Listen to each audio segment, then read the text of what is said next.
Šo attēlu es radīju pāris minūšu laikā. Šobrīd Photoshops ir kļuvis jau tik viegli lietojams, ka jebkurš, pat bez teorijas zināšanām, var no tā radīt fantastiskus darbus tikai dažos mirkļos. Nodemonstrēšu, kā tas strādā. Te ir origo attēls, bet tas ir garlaicīgs. Kā būtu, ja mēs labāk šajā stūrī pieliktu ziloni? Es tikko atradu bildi internetā, un tas izskatās šādi. Protams, krāsas ir nepareizas, fons traucē, tāpēc neizstās labi. Kā mēs to varam atrisināt? Ļoti vienkārši ir poga Remove Background. Kā maģija, fons ir pazudis un palicis ir tikai zilonis, bet tas joprojām nepareizās krāsās. Risinājums vienkārši. Spiežam harmonizēt.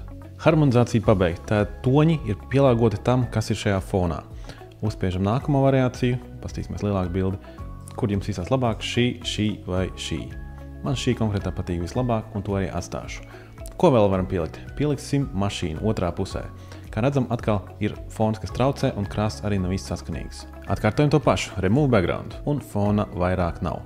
Tagad krāsas joprojām nav saskanīgas, ēnas joprojām nedara, spiežam Harmonize. Un mums atkal ir 3 varianti, kas pielāgotas šai galvenajai bildei. Izmēģināsim, kurš labāk strādā. Šīs otrais, trešais un atkal pirmais. Man vislabāk patīk šis, un to es arī atstāšu. Tālāk padarīsim to visu krietni dramatiskāku. Aiziesim uz Select un Sky, un Photoshops tikko iekrāsoja visus pikseļus, kas ir debesis.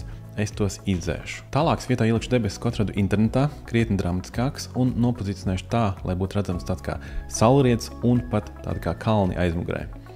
Un, protams, ka mēs redzam, ka visas krāsas atkal nesakrīt. Bet tā vietā, lai mēs šobrīd debesis pielāgotu krāsām, kas ir origo, mēs šo origo mašīnu un šo ziloni pielāgosim krāsām, kas ir debesīm, tā lai viss tādā zeltainā tonī būtu. Priekš tam es aiziešu uz filtriem šeit augšā, nospiedīšu naturālai filtri, aiziešu šeit uz harmonizāciju, ieslēgsim iekšā un norādīsim avota slāni šīs debesis. Uzspiežam spēcīgāko stiprumu un OK. Un šis ir rezultāts. Izskatās fantastiski, būtībā tā kā tāds Sahāras origo. Varam tagad salīdzināt. Šāds bija oriģināls un pāris minūšu laikā es to padarīju šādu. Ja tu arī gribi lietot šīs iespējas, tev vajadzēs Photoshop, bet nevis Photoshop parasto, bet gan Photoshop beta. To mēs varam redzēt šeit. Adobe Photoshop beta versija man šobrīd 26.11.0. Paldies par klausīšanos. Ja tev patika, padalies, es to novērtēšu un līdz nākošajai reizei.